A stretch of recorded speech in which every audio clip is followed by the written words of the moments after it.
അതെ, doctor Keshavan, MSc MPhil PhD. ഞാൻ തന്നെ. നീ എന്നോട് സംസാരിക്കണ്ട, എനിക്ക് തന്നെ ഇഷ്ടമല്ല. പോയിക്കോ. നീ എന്റെ ചെവിയിൽ വന്ന് സംസാരിക്കണ്ടെന്ന്.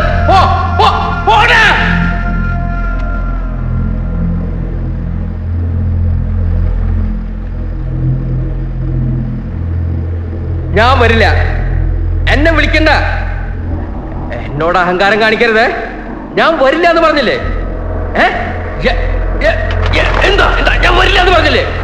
പറഞ്ഞെന്താ മനസ്സിലാവാത്ത? ചെവിയിലൊന്നും പറയല്ലേ. വേണ്ട, എന്നോട് കളിക്കണ്ട. എനിക്കിവിടെ 100 കൂട്ടം പണിയുണ്ട്. പറഞ്ഞാ മനസ്സിലാവില്ല.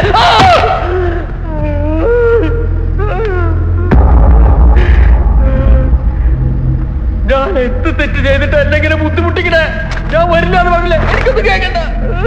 ഞാൻ വരില്ല എന്ന് പറഞ്ഞില്ലേ? ഞാൻ വരില്ല എന്ന് പറഞ്ഞില്ലേ? എനിക്കൊന്നും കേൾക്കണ്ട. ஏய் வேண்டாம், அவனை தொடாத. மூளை சூடாயிருச்சு. கொஞ்ச நேரம் அப்படியே இருப்பான், அப்புறம் சரியாயிடும். நீ போய் தூங்க.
ഏയ് കുഴപ്പമില്ല, അത് കുറച്ച് കഴിഞ്ഞാൽ ശരിയായിക്കോളും.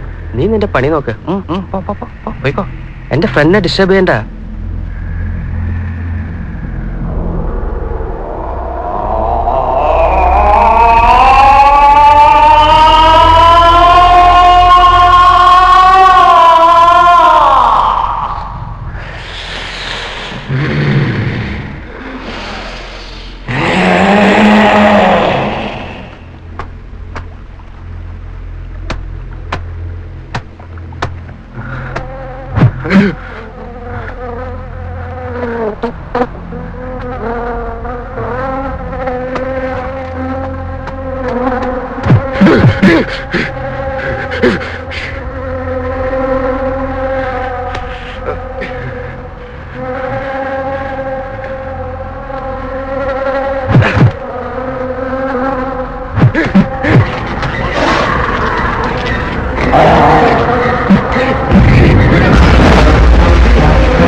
ரொம்ப தேங்க்ஸ் குமரன்.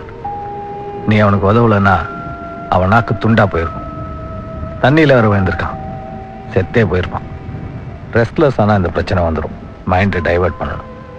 முன்னெல்லாம் எப்பயாவது வரும், பாவம் இப்போ அடிக்கடி வர ஆரம்பிச்சிருச்சு. ஒரு தடவை வந்தால் உடம்பு ரணமாயிடும். இதுக்கு மருந்து சந்தோஷமான சூழல், குடும்பம், நண்பர்கள் கூட்டமாக இருக்கிறது தான். ஆனால் இது யாருக்கும் தெரியறதில்ல. இங்கே கொண்டு வந்து விட்டுட்டு போயிட்டா கடமை முடிஞ்சிடறதா நினைக்கிறாங்க.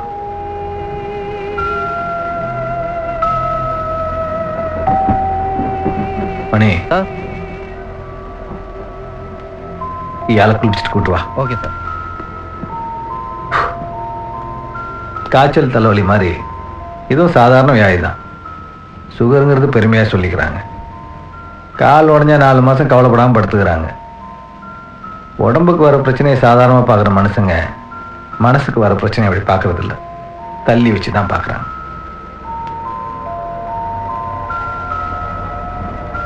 நியாயமாக பார்த்தா இந்த உலகத்தில் உள்ள எல்லாருக்குமே ஏதாவது ஒரு நேரத்தில் மூளையில் பிரச்சனை வரும். திடீர்னு கோவம் வரும், சிரிச்சுக்கிட்டே இருப்பான், எதை பார்த்தாலும் பயப்படுவான், சந்தேகப்படுவான். இவெல்லாம் யாரு?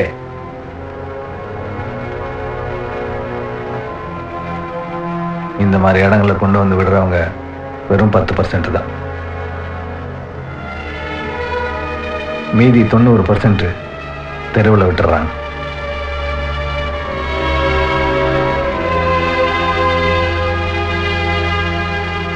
ரொம்ப வேகமாக போயிட்டு இருக்கிற உலகம் நின்று கவனிக்க யாருக்கும் நேரம் இல்லை.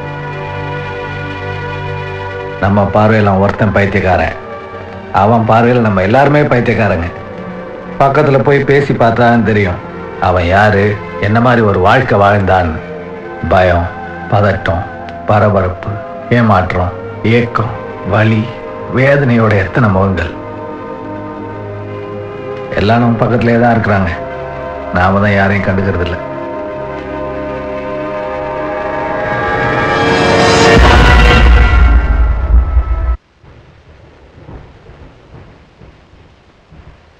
தான் மட்டுமே நல்லா இருக்கணும்னு நினைக்கிறவங்கள விட கூட இருக்கிறவன் நல்லா இருக்கக்கூடாதுன்னு நினைக்கிறவங்க தான் அதிகம். ஆனால் நீ கொடுத்து வச்சவன். உன் குடும்பத்தில் அப்படி இல்லை. டெய்லி 2 தடவை உன்னை பற்றி விசாரிப்பாங்க. இப்போ உன் கையில் அடிபட்டிருக்க வரைக்கும் அவங்களுக்கு தெரியும். ஸ்மார்ட் ஆயிட்டு இல்லை, குறைச்சி சிரிக்கா வரும்.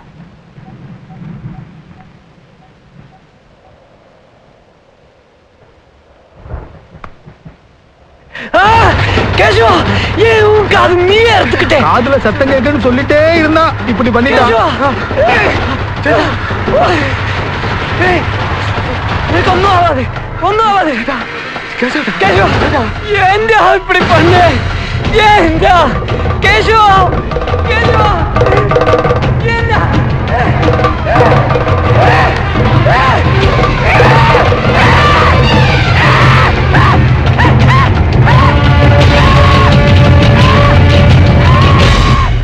മരിച്ചുപോയി പാവം.